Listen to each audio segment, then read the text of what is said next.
Hey everybody, I'm Matt Hill. I'm here in Seminole, Oklahoma. I'm thrilled to be here with a friend that I've developed recently. I went to an OEPA meeting, Oklahoma Energy Producers Alliance in Oklahoma City, and we were listening to one of our corporation commission representatives came out, and you were so kind and approached me and just said, "Hey, what are you doing?" And this is why we come to these meetings. I didn't really know much about what that organization was about or who you were, but I just outgoing, just came up and talked to me. So that I very much appreciate it. But introduce yourself. I'm Darlene Wallace. I did introduce myself to you because I am usually the lone woman in that group. I do run with a bunch of men, but I am in a man's job, and it's okay with me. I have had nothing. I can't totally say that. I have had lots of good people work with me, lots of them. And doesn't hurt to invite someone new into your party. I am designated because they wanted me on the executive committee Of the OEPA. of OEPA. I am designated education chairman. That's a nice designation. Well, it's nice. I mean, I do know a lot about, well, I should say, I know a little bit about a lot of things. Yeah. So I think that's one of the industry's best missions we're doing right now, is getting out as much information as we can to not only our current network, but also hopefully future generations that want to join us. And we could not be more happy to have more people coming in, and especially we're getting more youth. When I say youth, 30-year-olds on it, that's youth to me. But even me, I'm currently have my son-in-law working for me. He's 36 now. I'm proud to have him. He's an engineer, and he loves it. Yeah. He loves it. And so it's so nice to have a young person want to come in and take over a business that my husband started back in '71. And so we just, teaching people that there's jobs here. There is jobs here, and I really believe it. I believe it to this day. And there's jobs in our industry, and they're never going to go away. Darlene Wallace just fascinated me immediately. She's part of the OPA meeting. Then all of a sudden, I find out, you run an oil and gas company. You've been successful at it. You're into energy education. You hit a broad spectrum of things that I'm interested in as well. Mm-hmm. So I had that, fascination. And then you're like, "Hey, I'm running for office too." I'm like, "Well, we got to talk about all this on one of the episodes." Obviously, I'm gonna. Before you know me too well, I'm going to get you in and crowbar you in on this and make you one of my victims on this show. But if you haven't heard of her or the OEPA, there's so much to learn. But the gist of it, I'm fascinated as well. The more you peel back oil and gas, the more spectrum you can see that there's a job for anyone in our industry. Engineers, laborers, admins, but any geologists, accountants. Yeah. There is computer programming. Now. IT's big nowadays. Huge. There's no reason why anybody studying in any field couldn't find a position with what we do. If they're willing. Most of the jobs are in offices. Yeah. So if you want to work in an office, now. Lots of the jobs aren't. There's a lot of jobs that you go down, and we have job fairs all over, the industry. Hey, we need everybody, laborers up too. And that's in Seminole. We employ a lot of people who don't have a formal education, but they're hardworking, they're responsible, they show up, they're dedicated to what they're doing, and they become really knowledgeable. And you can be in a situation that's like, "What do you think we ought to do here?" And they'll tell you what they've experienced, because they've been on really a lot more locations than we have. So there's something out there for everyone, and most of the jobs are well paying. Yeah, we've done a good job but again, I told you about my son, and I candidly asked him one time, "Hey, what am I missing? Why am I not wrapping my head around why I can't get the next generation excited about coming in oil and gas?" He goes, "Dad, I know all the things that you've taught me, so I hear you, but my buddy who's, also coming to the house many times over, what has he heard? There's not going to be jobs in the future. We're going away. there's ups and downs. It's dirty. You hurt the environment. It's dangerous. So they've had, I don't know how long of a media blast it's been against us, but with your education, push, and everyone in our industry will be fortunate to hopefully get them interested again. Well, and I don't have much of a formal education. I have an associate's in science, but I have gone to the School of Hard Knocks all my life. There you go. And it's the best teacher of all, because if you don't have common sense and you can't work with people, you're not going to get very far in any job. So with that being said, you have to be open to hearing what people say. You have to be open to, I don't know it all. So you tell me your experience, and you tell me your experience, and you tell me your experience, and I put it all together, and then my superintendents and I sit down and we have a discussion about what are we going to do here, and we usually come up with a pretty good plan. I want to promote you. We'll talk all day and night. Where'd you grow up?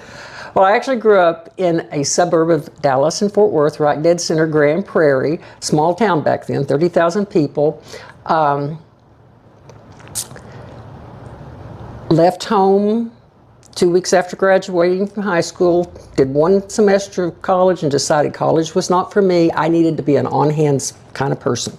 So I got different jobs that back then were appropriate, which were administrative or file clerk, and I was a teletype operator. But then from there I became a flight attendant when I got old enough, and did that for 6 years, and then met my husband, and we wound up getting married, and I was a stay-at-home housewife for 25 years, and then he had a very early departure from this life.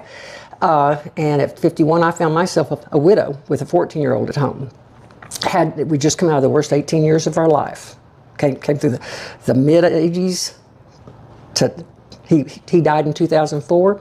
And in oil and gas. In Oklahoma. Oh yes, very tough times. Yeah. Very tough times. And so he didn't leave me a lot of money, but he left me a way to make a living, and that's when I chose to take the company over, because I was going to have to work. And so I did. I came into the company. We'd had 2 employees. They'd been with us for 25 years, and one they'd been with us for 12. And I just sat down with them and told them, I can sell the business, and then we'll all be looking for jobs, or y'all can teach me what to do here, and we'll all be working. They're like, welcome aboard. Yeah, fantastic. It was great. It was. But they just told me and taught me the day-to-day office part. My field superintendent was the one that taught me what was going on in the field. And then from there, I also got involved. I went to every class I could go to.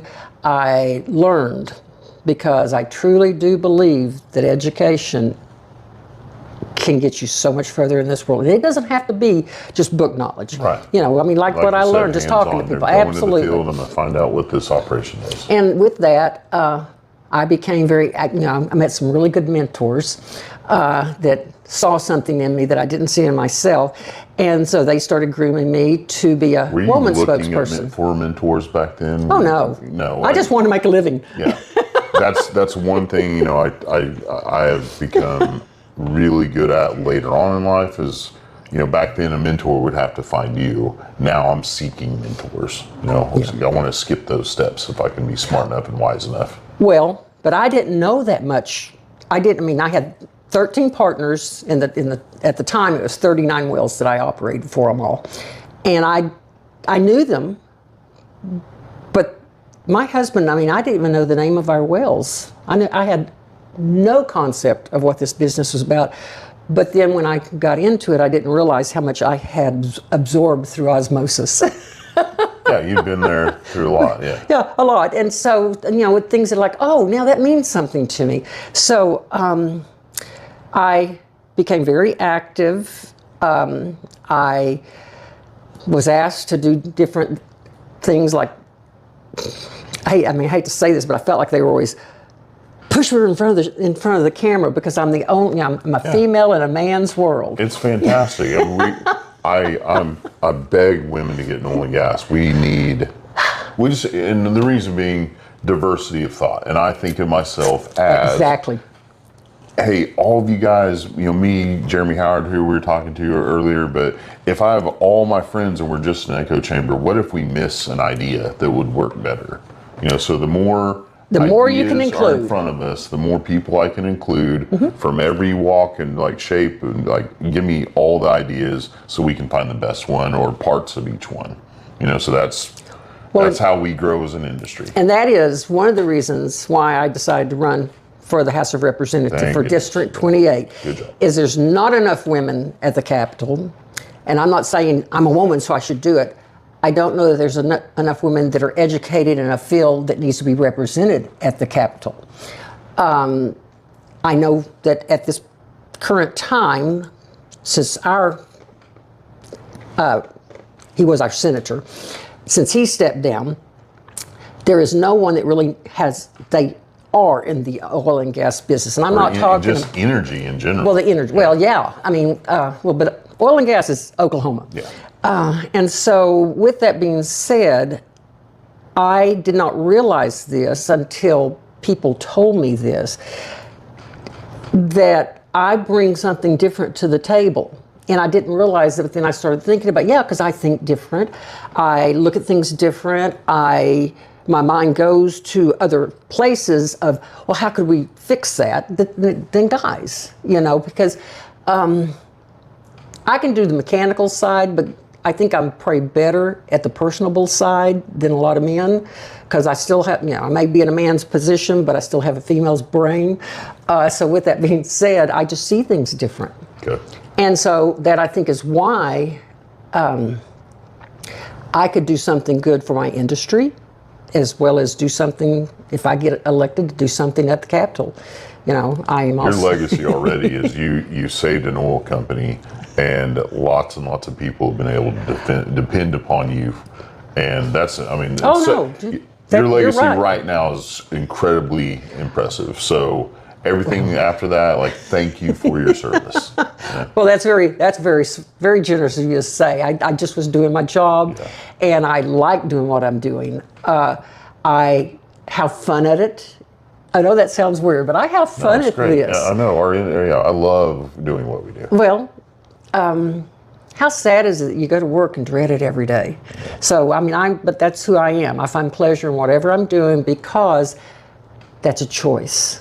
God gave me free will, and I can think whatever I want to think, but if I want to think negative, that's what I'm going to get out of the world. If I think positive, that's what I'm going to get out of the world. So that's kind of who I am. And I want good for everybody. I know. When I met you, I was like, she's got a servant's heart. Something clicked. As I was coming here, we talked to Jeremy at lunch. It's like, it'd be nuts to just have that wake up and say, well, what's going to make Matt Hill happy today, right? No. What an empty world. Right. I can't wait to build a legacy. Man, what if I build a world where my kids get to build their legacy? I'm excited if I wake up every day, man, what can I leave for them?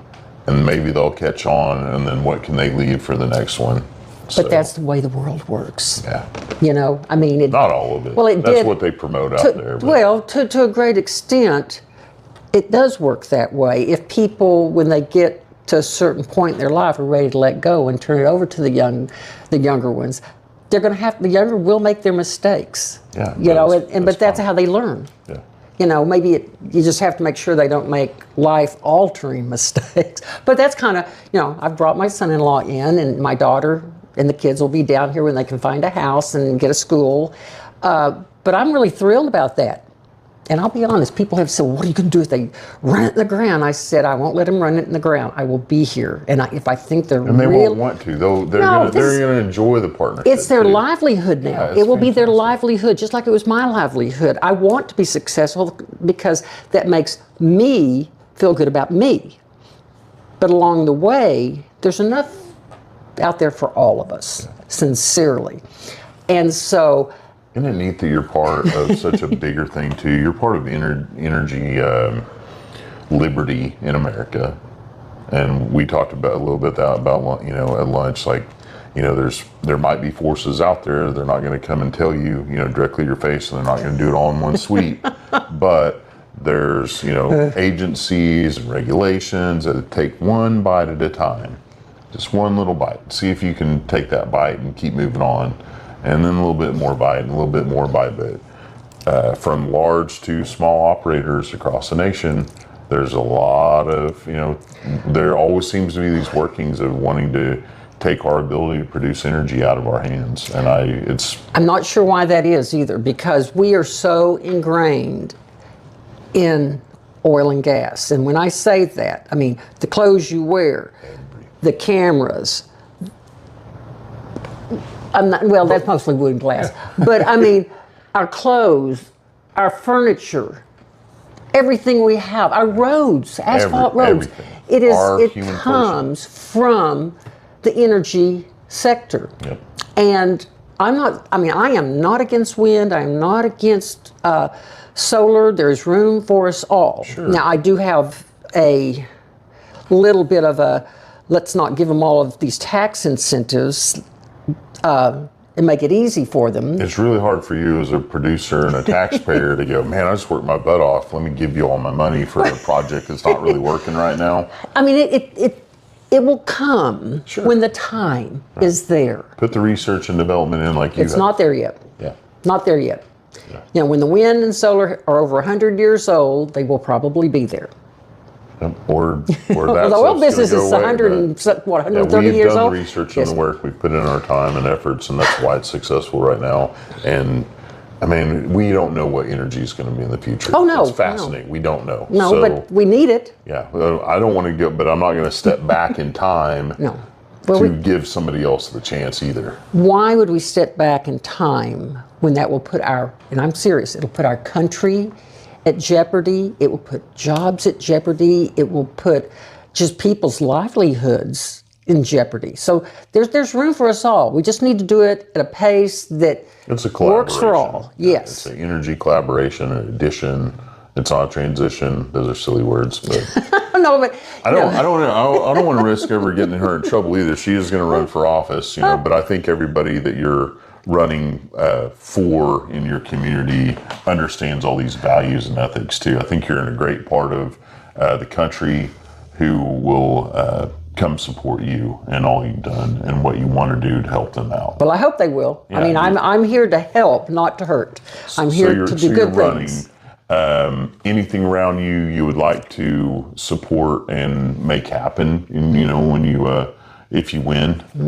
There's lots of things I'd like to make happen, but first we have to figure out the answers of how to make that a part. And everybody's got issues they want corrected, but nobody has the answer. So we need to take one issue at a time, or I mean, you can have more out there, but people have to work on what is the right issue and how are the most people going to benefit from it, and how are we going to do that to make it successful? And I'm not talking about just throwing money after stuff. I mean, time, energy, effort, education is going to have to be put into whatever program we put out there. And I've got some ideas, but I have got to wait and see. If I get elected, then I will share those with people up in the legislature, and we'll see where we can go with it. You're a good collaborator. I mean, well, I don't. We had Jeremy with us at lunch. I mean, I like him. He's a good man. He's gonna roast me for mentioning him all the time. You know, so he'll get over it. But there's a lot of things that need to be accomplished. We can't do them all at once. They didn't happen all at once. And you need a lot of people to work with you in that kind of environment. Yes, because the government can't solve all the issue. It takes the people. Can they solve any? Well, they can collect money and provide money for things, but the money can only do so much. We have to have people who are willing to initiate that program, to mentor those programs, to follow through, to educate, to help. I mean, there's a lot that goes into any program. Throwing money after a social program does nothing but make it get bigger if we do not break the chain and teach something different than what they've been doing that got them where they were. Yeah. Just growing the government doesn't work. No, as a matter of fact, I mean, I am very pro capitalism, because for those of us who choose to work, we can be successful. You have done not only, but you can get all that you've accomplished get your resources, and I see how successful you are putting your resources to work in your own community out of the goodness of you and your own, I mean, that's what it's about. Yeah, that's more successful than like, you know what, if I gave everything that I've given personally to the government instead, maybe they'll do a better job at it. No, the individuals, and I'm quite sincere about this, individuals are the ones that have made a difference in the United States. Yep. It's individuals who start with a project and then somebody else says, oh, well, we can do this too. I mean, yes, I love my community. And I have done numerous projects here to help those that maybe don't have what I have. And when I say that, I'm not talking about just money. I have a drive. I have an inane, crazy amount of energy. And not everybody has that. But I can hopefully help those to see if you do a little more, if you work a little harder, you too can get what you want. It just takes desire, effort and time. Yep. So don't give up. Ever. And reach out to people around you and say, hey, this is my idea. Would you help me? Would you be interested in helping me? And if you're not, that's fine. Maybe somebody else is. Do you know of somebody else that is? Others network. Well, and networking is, hey, that is the world. It's the world, right? It is the world. Just me stepping out of my little shell and going, I think I'm going to go to this OEPA meeting. And it doesn't mean going in and complaining to whoever you reach. It's going in and listening to what they have to say, incorporating it to my life, and that's how I can do this. You have to be willing to listen. Even better, one of my mentors, he told me early on, just put his, wing around me. He said, you're going to hear this networking term a lot in your career. Mm-hmm. I said, yeah. Well, I didn't know what it meant when I first got into it. And he said, that is not you going up and giving your card to somebody and telling them for 50, minutes about what you do at all. I go, okay. He goes, your job is to go meet people and find out all about them and see if you can help them. 100%, because that was my job when I was married, is to remember everybody's wives, their names, their children's names, and we'd walk in somewhere and my husband would go, well, there's so-and-so, what's his family's stuff? So I would feed him the information. Well, I didn't mind. I like people. And so when I got in the position to have to run a company and do what I'm doing, it became very natural to go in and say, well, tell me what you do.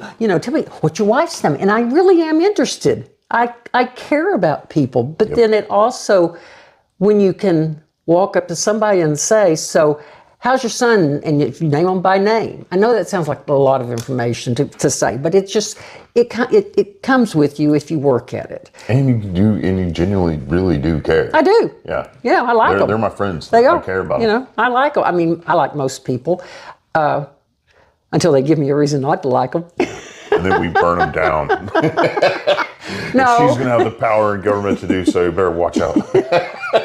I'm keeping that part. I'm just kidding. No, I know. I'm just sitting here going, no. But I do like people, and I want people to succeed. I wanted to succeed. That's why I work so hard at it. Yep. And I have. And I've worked with the National Stripper Well Association also. It's a national organization. And I was the chairperson of that organization for 2 terms, which is a total of 4 years. And I loved it because we have got some really good programs that we're working on since then that I kind of started some of the ideas, but now we've got a mentor program going on. And I was asked, well, Darlene, would you mentor somebody? I'm like, absolutely. You told me a little bit about it, but every single well bore in the nation, I would love to work on and save. It might be a marginal well to a lot of companies out there, but if it makes 3 barrels a day and some gas. Some people can make it work if it's one.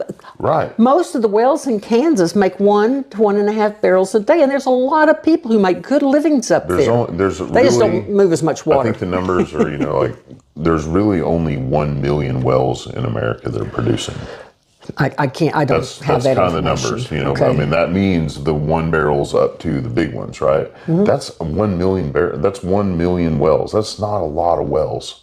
That's a very small amount of wells. And then if we have all these regulations coming at us and changes in the wind, how fast could that get to? Well, only the big ones that produce a lot are allowed now, because all the regulations shut down the small ones. And Well, it's going to if we don't figure out how to make that work.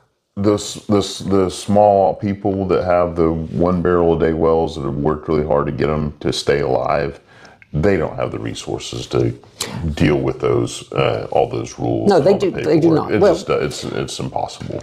It's a fact. None of us want to pollute our land. No, we're the best. None of us want to do anything like that. The best stewards of our resources. I think so. What we want to do is let us do the best we can. If we have a spill, we fix it. We're pretty regulated already. We have all kinds of. I want all my stuff to work, and I want it to be the best possible site. The better you keep your things running, the less issues you have. So therefore, the less problems you have with EPA or DEQ or with Corporation Commission. I had another mentor, same thing, same line of thinking though, but he's like, well, you have to think about it like we do. Any waste is a financial waste. So, it is. So if it's a environmental waste, then it's a financial waste too. So that doesn't make any sense for us to ever want to do anything against the environment, because it also does something against our pocketbook. Yes and no. No, yes and no. Okay, I'm willing to listen.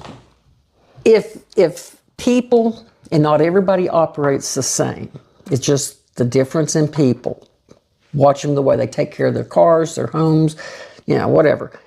And I'm one of these. I want to keep my wells that I operate for my partners. I want to keep it in top-notch shape, because I know this is a cyclic business. The price will go down.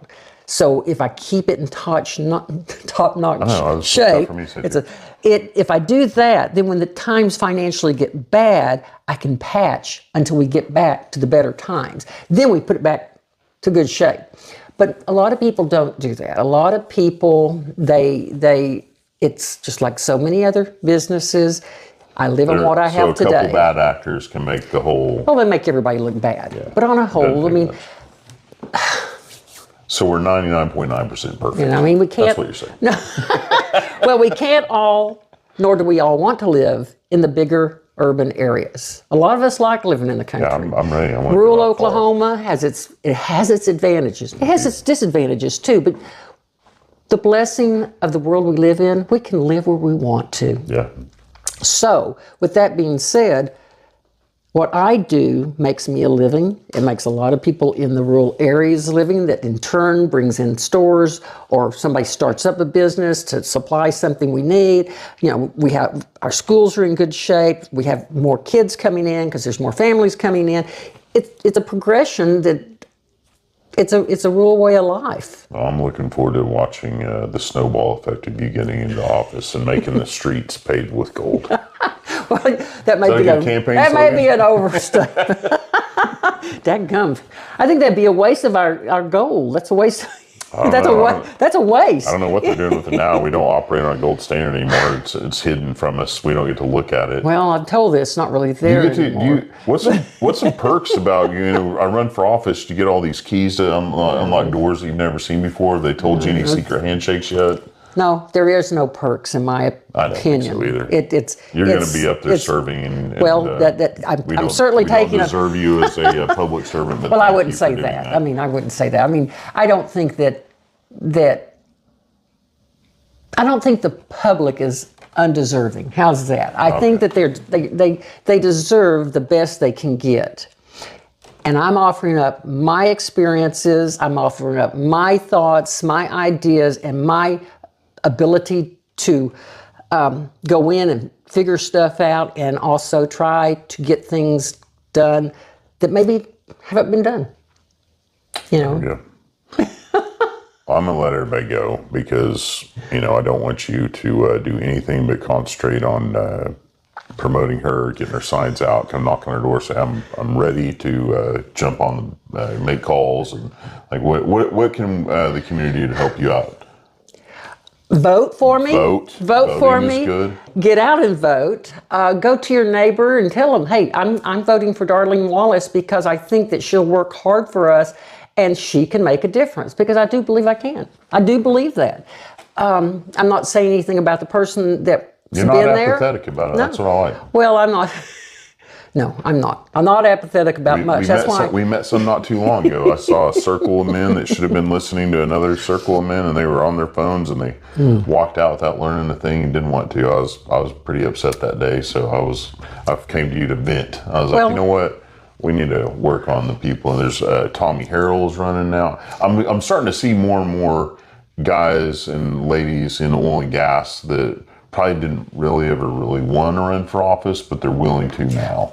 Well, we had to get to a position where we could afford to. I know that sounds weird, but it's not hard to get out of that position in Oklahoma. Well, it's costly to run, and you can raise money, but it's costly for whoever's doing it, whether it's your money, your time, your energy, the stress, and it's not a very, I've seen this with people that have got on my Facebook page. They're not very happy, but they're unwilling to do anything about it. Right. And so I made the decision that I'm willing to help. I'm at a point in my life where I can. You're going to shackle this company to somebody else that you got moving in here so you can go off to, the state capitol, enjoy your days, and do what they're doing, fighting over things right now. But you know what? I don't have a problem with them fighting over it. No, that means they'll come up with a good solution. There you go. That's how it's supposed to be. I mean, nothing comes easy in this world. If it comes easy, it might really not be what you think it is, because that's just not the way the world works, or it's not what I was taught. Not what you've experienced either. Well, I appreciate your fight. I appreciate your platform and participating in this. Well, today. Thank you. God bless you. I hope that I get your vote. I'm going to move over here just so I can vote for you. Well, you had to be here before that. No, oh, man. But I don't know. It's just what is the gerrymandering, right? We can work on that. Well, that's how I got. How do I incorporate Edmond and it would clear over to Seminole? They did that with our federal. I know. I see. It's weird how you can just create borders and move people around. Well, they do that for a reason. I don't really. I mean, I understand the reasons. I don't actually maybe accept those reasons that they do it to break up certain monopolies of power. Yeah. Seminole used to be its own monopoly of power when we had Lincoln, Pottawatomie, Pontotoc, Hughes County. Pottawatomie was part. It was just like they called us what they call us, Little Dixie. I think is what they used to laugh about it. But that was many moons ago. Fascinating history, though. Seminole's got a fascinating history. You're standing on the shoulders of giants. You have a lot of history to celebrate, and a lot of history to and a lot of future to celebrate. Hopefully so, because I think we have a bright future ahead of us. I really do. Yeah, I see all the things being built in this town. It's like, that's all right. There we go. Good job. Well, in this town, we've got a great Seminole economic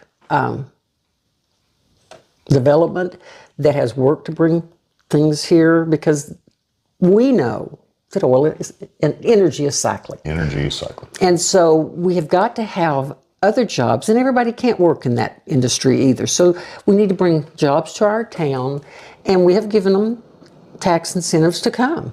Well, why else would they come to a town of 10,000 people? Well, we need another 5 million people in Oklahoma. Isn't that fascinating? Matt Pinnell taught me that. And I was like, that sounds crazy. And he's like, well, here's why. There's room for them all. There's room. Yeah, we have ample room. Lots of reasons to grow.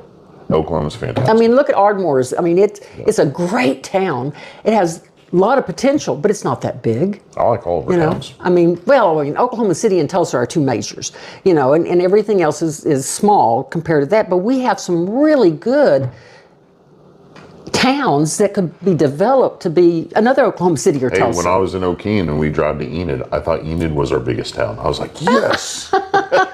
We're in Enid. They have a movie theater. But who knew? It's relative to what you're used to. Yep. So anyway. You told me we'd only do this for 10 minutes, and you're going to have to cut a lot of this out. I'm never cutting out any of this.